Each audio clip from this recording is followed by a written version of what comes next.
இயக்குனர் மாரி செல்வராஜ் இயக்கத்தில் துரு விக்ரம் கூட்டணியில் உருவான பைசன் திரைப்படம் கடந்த மாதம் வெளியானது. பைசன்ற காலமாடன் திரைப்படம். இந்த திரைப்படத்தில் அனுபமா பரமேஸ்வரி, ரஷிவா விஜயன், பசுபதி, லால், அமீர் ஆகியோர் முக்கிய கதாபாத்திரத்தில் நடித்திருந்தாங்க. நிவாஸ் கே பிரசன்னா இசையமைத்திருந்தார் இந்த படத்துக்கு. பெரிதும் எதிர்பார்ப்புக்கு மத்தியில் வெளியான இந்த திரைப்படம் மக்கள் மத்தியில் நல்ல வரவேற்பு கிடைத்தது. கிட்டத்தட்ட இந்த படம் பார்த்திங்கன்னா தமிழில் மட்டும்தான் வெளியானது. மற்ற மொழிகள்லாம் மொழிபெயர்த்து வெளியிடலை. தமிழ் மொழியில் மட்டும்தான் வெளியிட்டிருந்தாங்க. இருந்தாலுமே இந்த படத்துக்கு நல்ல வரவேற்பு பெற்றது. வெற்றியும் அடைந்திருக்கு தமிழ்நாட்டில் பொறுத்த வரைக்கும். இந்த திரைப்படம் இதே ரீமேக் செஞ்சு தெலுங்குலேயுமே வெளியிட்டாங்க. ஆனால் தெலுங்கில் அந்த அளவுக்கு இந்த படம் சோதிக்கலை. அந்தளவுக்கு நல்ல வரவேற்பும் தெலுங்கில் கிடைக்கல. ஏன்னா இது தமிழ்நாட்டை பொறுத்து ஜாதி அளவில் எடுக்கப்பட்ட திரைப்படம்ன்றதுனால அந்தளவுக்கு தெலுங்கில் இந்த படம் எடுபடலை. அங்கெல்லாம் பார்த்திங்கன்னா வேறு கம்யூனிட்டி ஆட்கள் தான் இருப்பாங்க. அதனால் இந்த படம் அங்கே எடுபடலை. இந்த நிலையில் இந்த திரைப்படம் வெளியாகி 15 நாட்களுக்கு மேலே ஆகுது. தற்பொழுது இந்த படம் 15 நாட்களில் இதுவரைக்கும் உலக அளவில் எத்தனை கோடிகள் வசூல் விவரமும் வெளியாகிருக்கு. அந்த வகையில் 15 நாட்களில் உலக அளவில் இந்த திரைப்படம் 65 கோடிக்கு மேலே வசூலித்திருப்பதாக தகவல்களும் வெளிவந்திருக்கு.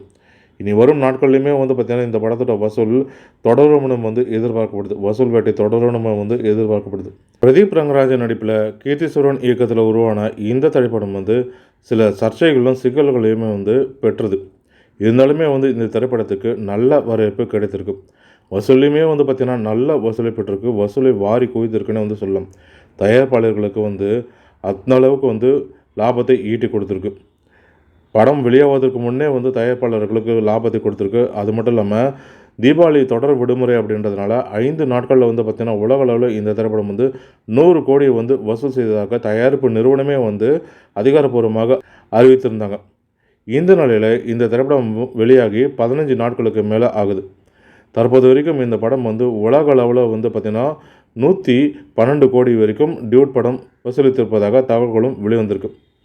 இனி வரும் நாட்கள்லேயுமே வசூல் வேட்டை தொடரும்னு எதிர்பார்க்கப்படுது. ஏன்னா தற்பொழுது இந்த வாரம் பார்த்திங்கன்னா அப்படி அந்தளவுக்கு எந்த படமும் வெளியாகலை. சென்ற வாரமும் பார்த்திங்கன்னா அந்தளவுக்கு எந்த அளவுக்கும் பெரிய அளவில் படங்கள் வெளியாகலை. எந்த படங்களும் வெளியாகாதனால தான் பாகுபலியை திருப்பி ரீரிலீஸ் பண்ணியிருக்காங்க. இப்படி இருக்கும் நிலையில் இந்த திரைப்படம் தொடர்ந்து வசூலிக்கணும், வசூல் வேட்டை ஆடணும்னு எதிர்பார்க்கப்படுது. ஆக மொத்தத்தில் இந்த வருடம் தீபாவளிக்கு வெளியான 2 படங்களையுமே நல்ல வரவேற்பு கிடைத்திருக்கு தமிழ்நாட்டை பொறுத்த வரைக்கும். டியூட் திரைப்படம் அதிக அளவில் மற்ற இடங்களுமே தெலுங்குலையுமே நல்லா சக்கப்போடு போட்டு வசூலித்திருக்கு. 2 படங்களுமே தயாரிப்பாளர்களுக்கு எந்தவித நஷ்டமும் இல்லாமல் நல்ல லாபத்தை ஈட்டி தந்திருக்குன்னே சொல்லலாம். மேலும் இது போன்ற தமிழ் சினிமா தொடர்பான சுவாரஸ்யமான தகவல்களுக்கு ஆர்என் தமிழ் சினிமா யூடியூப் சேனலை பார்க்க நன்றி, வணக்கம்.